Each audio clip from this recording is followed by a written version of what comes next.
Then la that which roy missimialo Minglava Terra Kajamatalaza Aku the town is set up Punalaba into Hobjobito of Sabari Punalaba into Kesa die a Kuchin Sitangu Ichaja Terra Kajaman make Papio Hobjobi Mepiu Panipibari Terra Sanachan Hobjobito of Sabari Patamazo Capjaliado Tenela Davimiadwe Lessi a chini Sura Capia Sibare Lessi Chini Patabia Tonta Hobjobita Matubare Lessi Chinema she do a Nasoke Bozamio Lungane Patarushin and Kamala and Kamala Tikesa Madoy and Kam Diki Madoy and Kamala Matoy and Kamala Tito Bonzam Yuribono Chitung Chato Sure Anita Muliti Botabare no Children since up we come up in Male no Neneri or so insectly the Anita Muru no the sound to one if you are Darcy no setari Anita Mubonzam Yuru Tibonzam Yuri or Sita Debo no Chemi you such a dinner wonder Debo no I don't Kabiali let's see Chini Ma Akunye let the look is a Kunyam videos you are Canada just Canada live a chain the most yet and nega by the San Savio Longan Lotaru Sonyotaru Mimi Shima Loame since I did come by any counter from a case of Jadico I do a contact baby or some mare no Nyamadanoare Lungan saw the by lady Amariam Sialio, she get the Sido, Nenemia, Nedwa all, and now said the chaos, Genoisia, CN, Fire Bit of Machibare, the Konala by the Bono. Child that and make a Bialia or Tepe, Sura Cabiali Chiba, no? Chow Chin, Sura, I shake the sea, Sura, Namik Cabiali Chiba, Cabialia, no? That. Then I thought we made a full Cabiali Chibare. Naragua, all subjects seen about the bio, then I mean, all subjects seen about the public of all subjects city one lame. All subjects city, go you, Tichan Sitara, Shame, Trame, Weme, Sarabano, Mimi Osabisiza, Mimi Logina, Wajana, Mimi Logina Bisimia. Nabuji de Bisisa Rebono, Osabisi. Middle science and ya, Mimi Osabisina Batata. Osa business rapelo harile sura kajaro no ka dolaga no sange dolaga sapi dolaga achu set dolaga acha phone pisi dolaga shwe dolaga ngwe dolaga sar phe bo no o yin pai sai mu kisa jet dolaga da riya osa business ri phit ba le di osa business ne patat pi a kaung so ho pyo pian ma kaung ne nabi kap phit ba le ya me di ajet tha myaw me no da jin ne business ma so ne a yang thwat ta a yang khat tha li dang jong me when I met the city, so not to the moon one lame. Thou better mare. I also have seen a better routine. Queen of gas for Kabjali Chibale, no? Quapima, Kabjali, also have seen a better region. Corner and making it up, corner Kabjali to Pioma Chibale, no? I also have seen. Missy about dinner about the Hobjo Peter Machibale. Then another meeting, Konala by name, Missy about about the Bio, no? Counting Sojan about the Hobjo Peter Machibale. Messi bounded in about the Omniamu, Tuni Dame, Nina Mukesajadi, Omniamare, a chini bibare, a chini goni, Chondria Machibar. I don't. Messi Bonnie Kujimasa Bomeja Wuyo Shania Bono. Apabaga, Messi Bonnie Bon Din in a party video. Pecha, the Lasia, Wanda Sia, Ilokisa Yamurine, Chondria Mapchede, Messi Bonnie in a party video. Imetama count and make a dality by no. Lucia, the owner to Gunimuri, Yashimu, Pensamuri, Saturday Bono, Apagani Bio, Missy Bonin about the Bio, there is so ye, Puni, he look is a jadi. Prepare your look and son ye, all of Missy Bonin a comare, no. Missy Bonin a but the Mia, Santa Mia is a jadi, counting of your vision to bury. Namake Kabiali. Ka Panakwan of Yama Pibare, no? Se Kabiali Websibari. Tan of Panakwan, T7 Kabiali, I may say Bonnie, အများကြီးကုညီမဆာမပေါ်မယ်မိစေပေါင်းနေတဲ့ပါတီပြောမနော်အလုံးအကင်နဲ့ပတ်သက်ပြီးတော့ဟောပြောပေးတော့မှာဖြစ်ပါတယ်တနင်္လာသားသမီးတွေက9လပိုင်းမှာဒါလုပ်ငန်းကိန်းနဲ့ပတ်သက်တာနော်9လပိုင်းထဲမှာဇူလိုင်လထဲမှာမိမိတို့အလုံးအကင်နဲ့ကောင်းတလားအလုံးကင်ဆိုတော့ကိုယ့်ရဲ့ပိုင်ဆိုင်တဲ့လုပ်ငန်းနေစားလက်ကားစားကိုပိုင်ဆိုတဲ့နေရာမှာလဲတနိုင်တစ်ပိုင်းလုပ်ငန်းအသေးအဖွဲလေးတွေကစပြီးတော့ကြီးမားတဲ့ကုမ္ပဏီလုပ်ငန်းရှင်နော်အကြီးအထိတက်ဆိုင်နေအလုပ်ကိစ္စနဲ့ပတ်သက်ပြီးဟောပြောပြတတ်မှာဖြစ်ပါတယ်အလုပ်ကနဲ့ပတ်သက်ပြီးတော့နှမျိုးနဲ့စာသွက်ကံလောက်အချင်းနော်စသဖြင့်လုပ်ငန်းတိုးချဲ့တဲ့ကိစ္စတွေအောင်မြင်နိုင်ခြင်းလုပ်ငန်းနဲ့ပတ်သက်ပြီးတော့ပိုင်ဆိုင်မှုကိုယ့်ရဲ့လက်ဝယ်ထဲမှာရှိခြင်းနောက်ထပ်အတေးတိုးချဲ့ဖို့ကြံစီထားတဲ့ကိစ္စရပ်တွေမှာလည်းအဆင်နဲ့ဖြစ်နေခြင်းအဲ့တော့အလုပ်ကိစ္စတွေကောင်းပါတယ်လုပ်ငန်းရမလားရမယ်လုပ်ငန်းလုပ်ရတာအဆင်ပြေမလားအဆင်ပြေမယ်လုပ်ငန်းတိုးချဲ့တဲ့ကိစ္စရရောဆောင်ရွက်ဖြစ်မလားဆောင်ရွက်ဖြစ်မယ်တိုးချဲ့ခဲ့လို့ရှိရင်ရောကောင်းမလားကောင်းမယ်နော်အဲ့တော့အလုပ်ကိစ္စနဲ့ပတ်သက်ပြီးရောကောင်းမယ်လို့ခေါ်ပြပြီးပါဖြစ်ပါတယ်ကိုယ့်ဝဖဏကွန်းကျဲလေးပွင့်ကပ်ပြားလေးဖြစ်ပါတယ်နော်အဲ့တော့အလုပ်ကနေရန်ကောင်းတဲ့ကပ်ပြားပြောရှင်ဆရာကပ်ပြားလေးဖြစ်ပါတယ်သားသမီးအောက်လက်ငယ်သားတွေနဲ့ပတ်သက်ပြီးတော့ဟောပြောပါဖြစ်ပါတယ်အဲ့တော့သားသမီးတွေလည်းပါတယ်အတင်းအဖွဲ့လုပ်ငန်းတွေထဲမှာအောက်လက်ငယ်သားတွေတွဲပြီးတော့လုပ်ရတဲ့လုပ်ငန်းတွေရှိတယ်အဲ့တော့ဆောက်လုပ်ရေးလုပ်ငန်းတွေကုမ္ပဏီလုပ်ငန်းတွေစသဖြင့်ပေါ့နော်ဗန်လုပ်ငန်းတွေစတဲ့ဝန်ထမ်းလုပ်ငန်းတွေပေါ့နော်အဲ့တော့အောက်လက်ငယ်သားနဲ့ပတ်သက်တဲ့ဆိုတာကအဲ့လိုပထမဆုံးသားသမီးတွေနဲ့ပတ်သက်ပြီးတော့ဟောပြောပေးမယ်သားသမီးနဲ့ပတ်သက်တဲ့ကိစ္စရန်ကောင်းပါတယ်သားသမီးတွေပတ်သက်ပြီးတော့အေးချမ်းမှုနာမည်ရှိခြင်းသူတို့ရဲ့နာမည်ကိုယ်တိုင်ကြော်စောခြင်းနော်နောက်သူတို့ဒီဘယ်လိုခေါ်မလဲသားသမီးတွေနဲ့ပတ်သက်ပြီးလို့ရှင်ချစ်ချင်းမြတ်တာတွေရောဘက်ဆုံးပေါ့နော်ဝန်သားစရာတဲ့စကားချစ်ချင်းမြတ်တာတွေဒီလိုအဖက်ဖက်ကနေပြီးတော့ပြည့်စုံမှုတွေရောက်ရှိလာခြင်းကြုံတွေ့ရခြင်းကောင်းတဲ့နေနဲ့ကြုံတွေ့ရခြင်းဖြစ်ပါတယ်နောက်တစ်ခုကအောက်လက်ငယ်သားတွေနဲ့ပတ်သက်ပြီးတော့ဆိုတော့ခုနပြောသလိုပဲအတင်းအဖွဲ့နဲ့ပတ်သက်တဲ့လုပ်ငန်းတွေနော်ကုမ္ပဏီနဲ့ပတ်သက်တဲ့အောက်လက်ငယ်သားတွေနဲ့ပတ်သက်တဲ့လုပ်ငန်းတွေဒီအောက်လက်ငယ်သားတွေနဲ့ပတ်သက်တဲ့လုပ်ငန်းတွေနဲ့ပတ်သက်ပြီးတော့ဝန်သားစရာတဲ့စကားတွေကြားခြင်းအောက်လက်ငယ်သားတွေကြောင့်မိမိဂုဏ်ရှင်တက်ခြင်းမိမိအလုပ်မှာတိုးတက်ခြင်းကြီးပွားခြင်းနော်ဒါမျိုးတွေအောင်မြင်မှုရရှိခြင်းလို့ပြောမှဖြစ်ပါတယ်ဒါဖြင့်သားသမီးအောက်လက်ငယ်သားတွေနဲ့ပတ်သက်ပြီးတော့ဝန်သားစရာတဲ့စကားကြားလို့အောက်လက်ငယ်သားတွေနဲ့ပတ်သက်ပြီးတော့လဲဝန်သားစရာ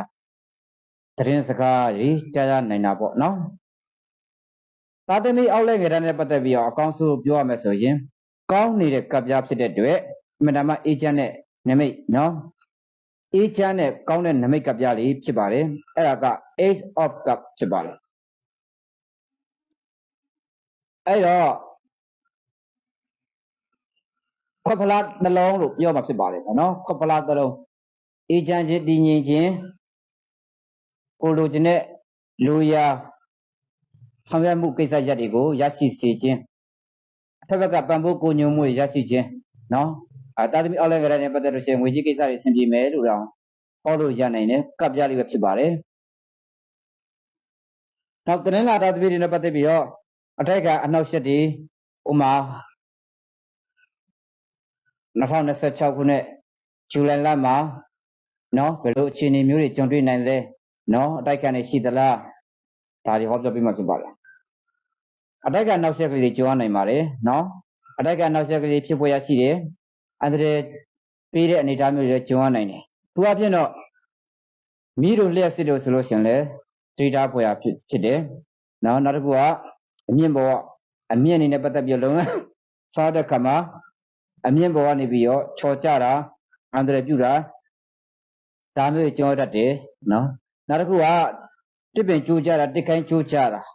တဘာဝရဲ့ဘေးအန္တရာယ်လေးတွေလည်းကြုံရနိုင်တယ်လို့ပြောချင်ပါတယ်ပေါ့နော်အဲ့တော့ဘာလဲလို့လုပ်ငန်းလေးတွေလုပ်တဲ့အခါမှာအတွမ်းမတော်တလားစားမတော်တလို့ဆိုတဲ့အနေအထားမျိုးတော့ကြုံရတတ်တယ်နော်ညောင်သေးလဲစားလေးတန်လဲနားထောင်လေးတန်လဲနားဆွင်းလို့ရှိလူကြီးတွေပြောရမယ်ဟိုစကားရပဲတင်စားပြီးရောဟောပြောပေးရမယ်ကိန်းဖြစ်ပါတယ်အဲ့တော့အတိုက်ကအနောက်ဆက်ကဖြစ်တတ်တယ်တတိထားမဲ့ဆိုရင်တော့လွတ်မြောက်ပါတယ်လို့ဟောပြောပေးလို့ပါတယ်နော်နမိတ်ကပ်ပြလေးရမိုးချိုးပစ်တဲ့မျောစင်လို့အထိပ္ပယ်ရပါတယ်နော်အဲ့ဒါကတော့တတားဝါဆိုတဲ့ကပ်ပြနော်မျောစင်ကပ်ပြပေါ့နော်မျောစင်မှာမိုးချိုးပစ်မျောစင်မိတင့်တော့မျောစင်မိခတော့မျောစင်ဆိုတာနော်လောင်မယ်ပြိုက်မြိုက်မယ် ကိုမင်တော့ကကြုံရမယ်နော်အဲ့တော့လိုက်ကနောက်ဆက်ရှိမယ်ကစင်ကလျာလေးတွေခြုံတွေ့ရနိုင်တယ်ဒီခုနလပိုင်းထဲမှာဒါလေးတွေသိထားဖို့လိုပါတယ်နော်အဲ့တော့တတားဝါဆိုတဲ့ကပ်ပြားလေးပဲဖြစ်ပါတယ်အချစ်ရေးနဲ့ပတ်သက်ပြီးဟောပြောပေးမယ်တခါတည်းပဲအချစ်ရေးလို့ပြောလိုက်တဲ့အိမ်တော်ကြီးပါဒီကပ်ပြားကပါပြီးရဖြစ်တယ်အဲ့တော့တွဲပြီးဟောပြောပေးရမယ်ဆိုရင်တော့အချစ်ရေးတို့အိမ်တော်ရေးတို့နဲ့ပတ်သက်ပြီးဟောပြောပေးမှာဖြစ်ပါတယ်အချစ်နဲ့ပတ်သက်ပြီးနော်အနှဲငယ်အတိုက်ခံလေးကြုံမယ်ဒါပေမဲ့လို့နှစ်ဦးသားပြေးပြေးလဲလဲပြန်ဖြစ်တော့ပါမယ်ဒါတိတိကျကျလေးပဲနော်ဘာမှစိုးရိမ်စရာမရှိဘူးပြန်လဲပြီးတော့တင်မြတ်သွားမှာဖြစ်တယ်ပြန်လဲပြီးတော့โอเคမှဆိုပြီးသွားမှာဖြစ်တယ်ရှင်းပြရရင်နော်ဟုတ်ပြီဒါဆိုချင်းနဲ့ပတ်သက်တော့ဒီလောက်ဆိုရပြီအိမ်တော်ရင်းနဲ့ပတ်သက်တဲ့ကိစ္စရပ်တွေအနှဲငယ်ညှိနှိုင်းရလိမ့်မယ်ညှိနှိုင်းပြီးတဲ့နောက်ပိုင်းမှာမိမိတို့အမြင်မှန်တွေရမယ်နောက်တစ်ခုကသဘောထားတွေတူနဲ့တူတစ်မြတ်သွားမယ်အိမ်မကိစ္စတွေနော်မိရှုတစားအလင်းတစားជីပွားရေးငွေကြေးရေးအဲ့ဒီလိုကိစ္စရပ်တွေရတာပို့ပြီးတော့အောင်မြင်သွားမယ်အဲ့တော့အိမ်တော်ရင်းနဲ့ပတ်သက်တဲ့ကိစ္စရပ်တွေမှာအပိုက်ခံဖြစ်ပြီးနောက်ပိုင်းမှာជីပွားတက်မယ်နော်ညှိနှိုင်းရေးကိစ္စလေးတွေအနှဲငယ်ကတော့ကစားလေးတွေဖြစ်ပြီးရတဲ့ជីပွားရေးတွေကောင်းလာမယ်နော်နောက်တစ်ခုကအောင်မြင်မှုကြီးကြီးမားမားရရှိမယ်နော်အဲ့တော့ကပြလေးကတော့ဟာမက်ပုံနာပါကွန်းနော်တဟာမက်ဆိုတဲ့သူတော်စင်စတိသူတော်စင်တို့လမ်းစဉ်တွေတွားတဲ့ခါမှာပထမဆုံးတော့ကျင့်ကြံအားထုတ်မှုပိုင်းဆရာကြီးတော့နည်းနည်းအခက်ကလေးပြရတတ်ပြီးလို့ရှိရင်တရားထုတရားမြတ်တွေရခြင်းကိုလိုချင်တဲ့ပန်းနိုင်ကိုရှောက်ခြင်းဆိုတဲ့အတိတ်ပဲဖွင့်ဆိုပါတယ်နော်ဘာလဲလို့အစပထမအလုပ်လုပ်တဲ့ခါမှာတော့အထိုက်ကနောက်ဆက်ဆိုတာရှိစနစ်ဖြစ်တယ်တရားထုတ်တာပဲဖြစ်ဖြစ်မင်းကျက်တဲ့ခါမှာနော်အဋိဋ္ဌံကြီးကြီးမားမားဝင်တဲ့ကိစ္စတွေဆောင်ရွက်တဲ့အပိုင်းတွေမှာပဲဖြစ်ဖြစ်ပေါ့နော်ဒါလေးတွေကတော့ခန္ဓာလေးတွေတော့ကြွားနိုင်တယ်ပေါ့နော်တို့တော့ဒါတွေကအောင်မြင်သွားမှာဖြစ်တယ်အဲ့တော့မိမိတို့အခြေအိမ်တော်ကြီးမှာလည်းကောင်းပါတယ်လို့ပြောရမှာဖြစ်ပါတဟာမဲဆိုတဲ့ကပြဖြစ်ပါတယ်โอเคကျမ်းမာရေးနဲ့ပတ်သက်ပြီးဟောပြောပေးမှာဖြစ်ပါတယ်ခုနလပိုင်းမှာကျမ်းမာရေးအကောင်းမလားဟဲ့စရရပေါ့နော်တူတူထထလေးလားကြီးကြီးမားမားလားစရဖြစ်ပေါ့နော်အဲတော့ဇူလိုင်လရဲ့ကျမ်းမာရေးနှစ်လတပိပြီးဟောပြောပေးတော့မှာဖြစ်ပါတယ်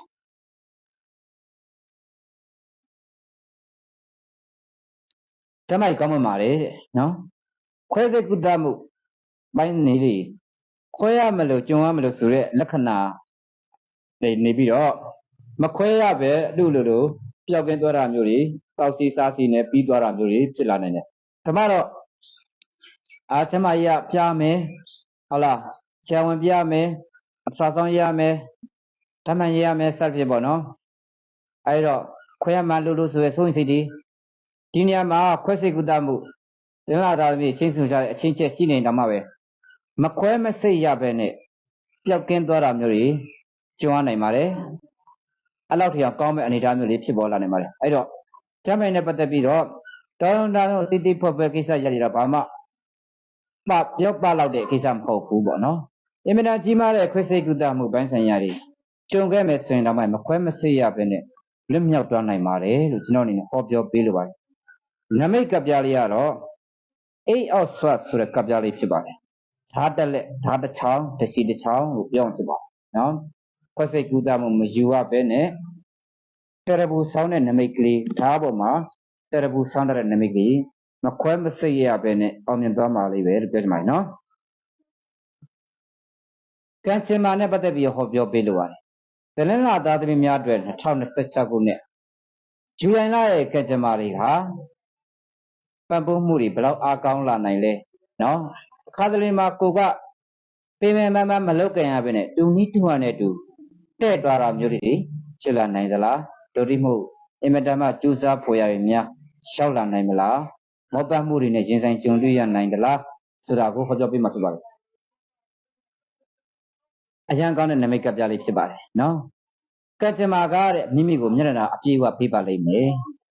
လောကကြီးကကူညီဆောင်ရှောက်မှုတွေကိုပေးပါလိမ့်မယ်လောကကြီးကပျော်ရွှင်မှုတွေကိုဖန်တီးပေးပါလိမ့်မယ် လောကကြီးကစားတော့ဖို့ရည်နဲ့စီစဉ်ဥစ္စာတွေကိုမိမိထံကိုဇူလိုင်လမှာတည်ယူပို့ဆောင်ပေးပါလိမ့်မယ်နမိတ်ကပ်ပြားလေးကတော့ Three of Cup ဖြစ်ပါတယ်ပျော်ရွှင်မှုလူလင်တို့မဟုတ်လူလင်အမျိုးသမီး၃ဦးကခွက်ဖလားလေးတွေကိုစီကံပြီးတော့အောင်ပွဲကိုချီးမြှောက်နေတဲ့ကပ်ပြားလေးပဲဖြစ်ပါတယ်နော်အောင်မြင်မှုကို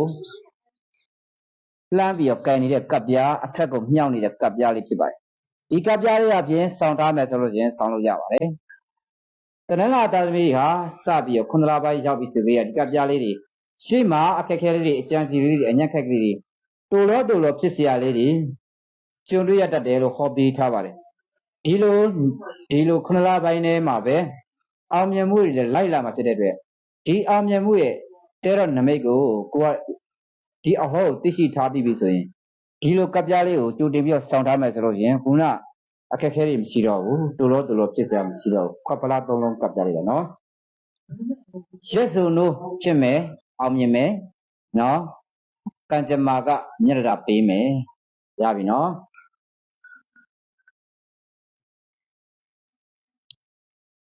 အဲ့တော့ဘာသာရေးနဲ့ပတ်သက်ပြီးတော့ဟောပြောပြတတ်မှာဖြစ်ပါတယ်ဘာသာရေးနဲ့ပတ်သက်ပြီးတော့ကိုယ့်ရဲ့လုပ်ငန်းတွေဆောင်ရွက်တဲ့ကိစ္စတွေမှာဘာသာရေးမှာစိတ်ညစ်စရာလေးတွေကြုံရနိုင်တယ်နော်ဘာသာရေးလုပ်တဲ့အခါမှာချီတုံချတုံဖြစ်တတ်တယ်နော်လုတ်ကင်ဖို့အခက်အခဲလေးတွေကြုံတွေ့ရတတ်တယ်နော်စိတ်ဆောက်တည်ရာမရပုံဖြစ်တတ်တယ်စိတ်ဆူဆီးမှုမရနိုင်ဘူးလို့ပြောရမှာဖြစ်တယ်နော်အဲ့ဒါဘာသာရေးလုပ်တဲ့အခါမှာအဖြစ်တွေပေါ်တတ်တယ်အဋ္ဌာလုံးနဲ့ပြတ်သွားတတ်တယ်ဆိုတော့အိမ်မှာတစ်ခါလေးမှာနော်ကြီးကဲသူတွေအစမပြေမှုတွေကြီးကဲသူတွေကျမိုက်ညံ့တာတွေကြီးကဲသူတွေနဲ့ပတ်သက်ပြီးတော့တတိယဦးနဲ့ပတ်သက်ပြီးပူပင်တော့ကကိစ္စရလေးရက်ကလေးတွေတော့အနည်းငယ်ကျွမ်းနိုင်တယ်ဘယ်လောက်ပါပဲအဲ့တော့မိမိရဲ့မိသားစုအိမ်မှာအေးချမ်းဖို့ဦးနေပဲထောက်ပဲနဲ့ဥထောက်မဖြစ်ဖို့ဆိုလို့ချင်းကရထိုင်ပြက်တွေရှိရင်တစ်ခါလဲဆွန့်လိုက်ပါနော်ကရထိုင်ပြက်တွေရှိရင်တစ်ခါလဲဆွန့်လိုက်ပါကရထိုင်တော့မပြက်ဘူးကောင်းတယ်ဆိုလို့ချင်းအဲ့ဒီကရထိုင်ပေါ်မှာတော့တန်လေးတစ်ချောင်းတင်ပြီးတော့အဲ့တော့တန်လေးပေါ်မှာဖြောင်းနိုင်ပြီးထွက်မှာကလထိုင်ရဲ့လက်တန်းပေါ့နော်ဒါဆိုရင်ဒါမှဆိုတော့ကလထိုင်ဒီမှာလက်တန်းလေးရှိရယ်ဒီဘက်မှာလက်တန်းလေးရှိတယ်ဒီဒါမှမဟုတ်ဒီထိတ်ကလက်တန်းကြီးပေါ်မှာဖြစ်ဖြစ်အဲ့မှာတော့တန်လေးတင်ပြီးတော့ဖြောင်းနိုင်ပြီးဆိုရင်တစ်တန်းတိုင်းတစ်ပိုင်းတိတိလေးပေါ့နော်အဲ့ဒါဆိုလို့ချင်းအိမ်ရဲ့မိသားစုငင်းချမ်းဖြစ်နေအေးချမ်းနေမယ်ဘာသာရေးလောက်ကင်ဆောတဲ့ခေတ်မှာအောင်မြင်မှုရပါလိမ့်မယ်နော်အဲ့ဒါကတော့အမ်ပရဆိုတဲ့ကပ်ပြားလေးဖြစ်ပါတယ်ဧကရစ်ကပ်ပြားဧကရစ်ဆိုတာဘယင်ဖြစ်ပါတယ်နော်ဘယင်ဆိုတဲ့အတိုင်းပဲနော်သိပြီးစိတ်မချရဘူးစိတ်မအေးချမ်းနိုင်ဘူးဆိုတဲ့နမိတ်ကပ်ပြားကိုကြောက်တဲ့နမိတ်ဖြစ်တယ်ပေါ့နော်ဒါလေးသိကြပါလေငွေကြေးလက်လက်ပါနဲ့ပတ်သက်ပြီးတော့ဟောပြောပေးမှဖြစ်ပါတယ်ငွေကံရတော့တကယ်ကိုရှိကိုအတင်းအာသမတောင်ငွေကြေးနဲ့ပတ်သက်ပြီးတော့ဝင်လာမှုတွေငွေကြေးစီးဆင်းမှုတွေရောက်လာပါလိမ့်မယ်ငွေကြေးနဲ့ပတ်သက်ပြီးတော့ကိုယ့်ရဲ့ရက်လက်ငါထီပေါက်ပြီဟေးစသဖြင့်ပေါ့နော်ငါငွေစုလိုက်ပုံလိုက်ဝင်ပြီဟေးဆိုတဲ့အပြေးအလွှာနော်ကြည့်အောင်ကိုရှိကိုငွေတွေဝင်လာပါလိမ့်မယ်ငွေမလို့ခြင်းလဲကိုရှိကိုငွေတွေကအပြေးအလွှာရောက်လာလိမ့်မယ်လို့ပြောချင်ပါတယ်နော်နမိတ်ကပ်ပြားလေးကတော့ night of sword ဓာတုရဲ့ကောင်ပြောမှဖြစ်ပါတယ်နော်ဓာတုရဲ့ကောင်မှာအဲ့တော့ငွေကြီးနဲ့ပတ်သက်ပြီးတော့တူလို့ဝင်မှာမဟုတ်ဘဲနဲ့ပြက်ထင်းနေစုလိုက်ပုံလိုက်ကြီးမားမားမလို့ချင်းလဲရရှိမယ်နမိတ်ကပြားကျွေးရရမလားရမယ်စုမဲနှံ့ရင်ထိတ်ဆွမ်းရောက်မှာရောက်မယ်ဒီထိုးရင်ပေါက်မလားပေါက်မယ်ဒီလိုပုံစံမျိုးကိုဟောပြောပေးရမှာဖြစ်ပါတယ်နော်အဲ့တော့ငွေကြီးလက်လက်ပါတွေပွင့်ပါမယ်နော်ဓာတုရဲ့ကောင်ကပြားကြီးဖြစ်ပါတယ်နော်မြင်းစီဓာတုရဲ့ကောင်လို့ပြောအောင်ဆိုတော့မြင်းစီဓာတုရဲ့ကောင်ငွေကြီးနဲ့ပတ်သက်ပြီးတော့အောင်မြင်မဲ့နမိတ်ကပြဖြစ်ပါတယ်။အနာဂတ်တွေဟောပြောပြီးမှဖြစ်ပါတယ်။အနာဂတ်တဲ့ပတ်သက်ပြီးတော့စိတ်လှုပ်ရှားမှုတွေချီတုံချီကြဖြစ်တဲ့မှုတွေနော်ရှစ်တော်ကနောက်ဆိုရတဲ့အနေထားမျိုးတွေခဏပိုင်းကုန်ကန်နီးတို့မို့ကုံစဲအတွင်းမှာတလားတာ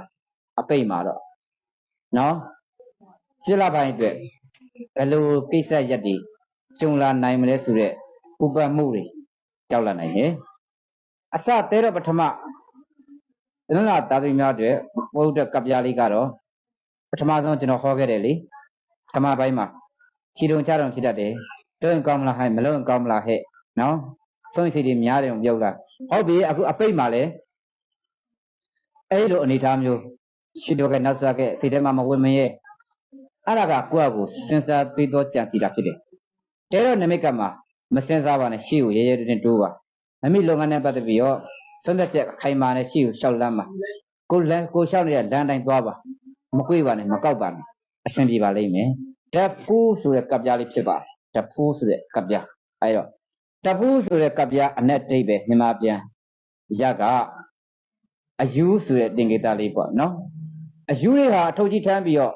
နော်သွားလာနေကြတယ်ရက်ွက်တမတချို့လမ်းတွေလမ်းကျုပ်လမ်းကြားမှာလမ်းကြီးတွေပေါ်မှာလမ်းမကြီးတွေပေါ်မှာအယူတွေတူနိတူဟာနဲ့တူ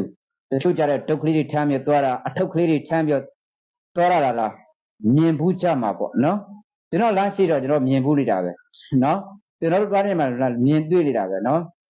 အဲ့တော့အယူဟာတူလို့ဆရာရှိရလောက်တာဖြစ်တယ်နော်အယူမှာနှလုံးယောဂမရှိဘူးအယူမှာကင်ဆာဆိုတာမရှိပါဘူးတူလို့ဆရာရှိရလောက်တဲ့တူရောက်ရှင်တဲ့နေရာတော့ပန်းနိုင်တော့ရောက်သွားခြင်းလို့ပြောတယ်အဲ့တော့အယူတယောက်တွေနဲ့တင်စားရမယ်ဆိုလို့ရှင်ကိုယ့်ရဲ့စီးပွားရေးလုပ်ငန်းဟာတဲ့ချုပ်ကိစ္စရာကိုကစဉ်းစားလိုက်တဲ့အခါမှာ over ဖြစ်ပြီးတော့ကိုရရှိမယ်အခွင့်အရေးဒီဟာမလုပ်ဖဲနဲ့ကိုကအတက်လွန်ပြီးတော့မလုပ်တော့ဘူးရက်တက်လိုက်မယ်ဆိုလို့ရှင်နော်တောင်းမဲမအောင်မြင်ဘူးပေါ့အရိကပဒနာပေါ့နော်ကိုရရှိမဲ့အခွင့်အရေးတွေဆုံးရှုံးသွားနိုင်တယ်ဟုတ်ပြီနော်အဲ့တော့ဒီလိုချီချီရဲရဲဝံ့ဝံ့ရှေ့ဆက်ပြီးတော့ရှောက်လမ်းမှာလို့ကျွန်တော်အနေနဲ့ဟောပြောပေးလို့ပါတယ်အဲ့တော့ခုနလပိုင်းထဲမှာတအားအညက်အခက်ခဲဆိုတာမရှိတော့ပါပဲအဖွင့်နဲ့အပိတ်ဆိုတာကလည်းမိမိရဲ့သင်္ကေတပြရုပ်ဖြစ်တယ်သင်္ကေတပြရုပ်ဆိုတာကမိမိလှုပ်တဲ့မလှုပ်တဲ့ဆိုတာကိုယ့်အကမဆုံးဖြတ်တဲ့တဲတော့နမိတ်ကလှုပ်လိုက်ပါအခြေအနေခွင့်ကကောင်းပေးအောင်စောင့်ပါဆိုတဲ့ပထမပိုင်းနောက်ဆုံးမှာတော့လှုပ်ပြအောင်လှုပ်လိုက်ပါလို့မြေကြီးလက်ခတ်မလွဲထပ်ပြီးတော့သူကညွှန်ပြပေးလိုက်ခြင်းဖြစ်တယ်တဲတော့ကပ်ပြားတွေကတဏှာတာပရိများအတွက်ကိုနော်အဲ့တော့မှန်မှားတော့ရှင်းနေမတည်တော့စေတမဟလားစကပုံအရဆိုရင်ကိုကလုံးရင်ကောင်းမလားမလုံးရင်ကောင်းမလားပထမပိုးတဲ့ကပ်ပြားကိုခြေရပေးမယ်လို့ကျွန်တော်နိုင်အောင်ဝန်ကနေပြီးတော့ပြောထားတာရှိတယ်ဘာလို့ထားမလဲမိမိတို့ရဲ့အိမ်မှာတစ်ပင်ကြီးသည်ဖြစ်စေအေးသည်ဖြစ်စေတစ်ပင်အသေးကနောက်တစ်ချိန်မှာကြီးမားလာမယ်တစ်ပင်ဖြစ်လာမှာဖြစ်တယ်အကြီးဆိုရင်အကြီးပင်ပေါ့အမွှေးတိုင်း15တိုင်းထွန်းလိုက်အိမ်မှာတစ်ပင်မရှိဘူးတစ်ပင်ရှိတဲ့နေရာကိုသွားပြီးအမွှေးတိုင်း15တိုင်းထွန်းလိုက်ချစ်ချင်တာဆူတောင်းလိုက်ပါနော်အဲ့ဒါဒီကိုလုပ်တဲ့လုပ်ငန်းမှာအမှားပြန်မရှိတော့ဘူးဖြောင်းဖြောင်းတန်တန်လုပ်ဖြစ်ပါလိမ့်မယ်သုံးစိတ်တွေ6လမ်းစိတ်တွေမရှိတော့ဘူးစိတ်ထဲမှာရှင်းသွားပါလိမ့်မယ်နော်ငကိုရှင်းလူရင်းကိုရောက်သွားပါလိမ့်မယ်လို့ပြောပြလို့ပါနော်ဟုတ်ပြီအဲ့ဒါရရလေးပြလိုက်ခြင်းဖြစ်တယ်နောက်ကစောင်းထားမယ်ဆိုခွက်ဖလား3လုံးလို့ကပ်ပြားလေးပြထားပါတယ်ခွက်ဖလား3လုံးဆိုတဲ့ကပ်ပြားလေးကိုစောင်းထားပါဆိုပြဒီလိုအောင်ဝဲခံနေတဲ့ခွက်ဖလား3လုံးပေါ့နော်ဒါလေးကိုစောင်းထားပါနော်အဲ့တော့ print ထုတ်လို့ screenshot ရိုက် print ထုတ်ပြီးတော့စောင်းထားလိုက်ရတယ်နော်ဒါလေးကိုစောင်းထားပါဟုတ်ပြီခွက်ဖလား3လုံးစောင်းထားပြီဒါကသွားလျာမှာစောင်းလို့ရတယ်အဲကန်းခုံမှာချိန်ထားလို့ရတယ်ကောင်းပြတဲ့နေရာကြီးမှာရေမိုးလေးကျန်းပြီးတော့ချိန်ဆွဲထားလို့ရတယ်နော်မိမိတို့ site တွေရတော့ပုံတူဟောပေါ့ပို့တူထုတ်တဲ့ site တွေရတော့ကိုယ့်အကိုလိုချင်တဲ့ site တွေထုတ်ကြပေါ့နော်နောက်အကြောင်းလေးနဲ့ပတ်သက်ပြီးတော့ပြောမှဖြစ်ပါတယ်နင်းညူရောက်ဆောင်မယ်နော်နင်းညူရောက်အဆောင်နေဆောင်မယ်အနဲ့ရောက်ဆောင်မယ်အနဲ့ရောက်ဆောင်မယ်နော်နင်းညူရောက်ဆောင်မယ်အနဲ့ရောက်ဆောင်မယ်ကြက်သွေးရောက်ဆောင်မယ်ကြက်သွေးရောက်နင်းညူရောက်အနဲ့ရောက်နော်အဲ့3မျိုးဆောင်မှာဖြစ်ပါတယ်နင်းညူရောက်ရဲ့အနဲ့ရောက်ရဲ့ကြက်သွေးရောက်ရဲ့ဆောင်မှာဖြစ်ပါတယ်ကဏ္ဍအဖြစ်ကံကောင်းစေတဲ့ကဏ္ဍနေရာဘာကဏ္ဍနေလဲ3ကဏ္ဍ9ကဏ္ဍ9ကဏ္ဍဖြစ်ပါတယ်3ညကဏ္ဍလည်းပါပါတယ်9နဲ့3ညနေရာတရားပဲဖြစ်ပါတယ်နော်9ကဏ္ဍ3ညကဏ္ဍက2ခုလုံးပါပါတယ်နော်အဲ့တော့ကျွန်တော်အနေနဲ့ပြောချင်တာက3ကဏ္ဍ9ကဏ္ဍ9ကဏ္ဍကိုစောမှာဖြစ်ပါတယ်3ခွန်9ပါနော်3ညလည်းဆောင်တယ်ဟုတ်ပြီဒါဆိုလို့ရှင်အကြောင်းနေနဲ့ပတ်သက်ပြီးခုနပြောပြီးသွားပြီဘာနေ့တွေလဲတဲ့ကံကောင်းစီတဲ့နေ့တွေကအင်္ဂါနေ့နော်အင်္ဂါနေ့ရယ်စနေနေ့ရယ် တင်းလာနေညနေနော်တင်းလာနေညနေကိတ်ကြိုလို့ခေါ်တယ်တင်းလာနေညနေအချိန်မှာလေတင်းလာနေဆောင်ရပဲညနေဘက်ကဦးစားပြီးတော့ဆောင်ရတင်ပါတယ်နော်မနေ့ကညနေရပို့ပြီးတော့ဦးစားပြီးဆောင်ရပန်ဖြစ်ပါတယ်ကဲဒါဆိုလို့ရှိရင်ကနန်းနေလက်ကီကနန်းနေလည်းရရှိတာဖြစ်တဲ့ဒီဗီဒီယိုဖိုင်လေးကိုလည်းတခြားတင်းလာတာစီမီတွေသိရှိနေအောင်အတွက်မိမိတို့အနေနဲ့လည်းနော်ကျွန်တော်ရဲ့ဒီ YouTube channel ကနေပြီးတော့မိတ်ဆွေများပါဝင်ခဲ့ဖို့လည်းဖိတ်ခေါ်ပါတယ်မိတ်ဆွေတို့လိုပဲတင်းလာတာစီမီတွေသိရှိအောင်လည်းမိတ်ဆွေတို့အနေနဲ့တစ်တလန်းမျှဝေပေးခြင်းဖြစ်လဲကူညီပေးစီလိုပါတယ်ကုလိုအားဖြင့်နော်ကဲတင်းလာတာပြီကျွန်တော်မိတ်ဆွေများအားလုံးစိတ်ချမ်းသာခြင်းကိုယ်ကျမ်းမာခြင်းများပြည့်စုံကြပါစေခင်ဗျာ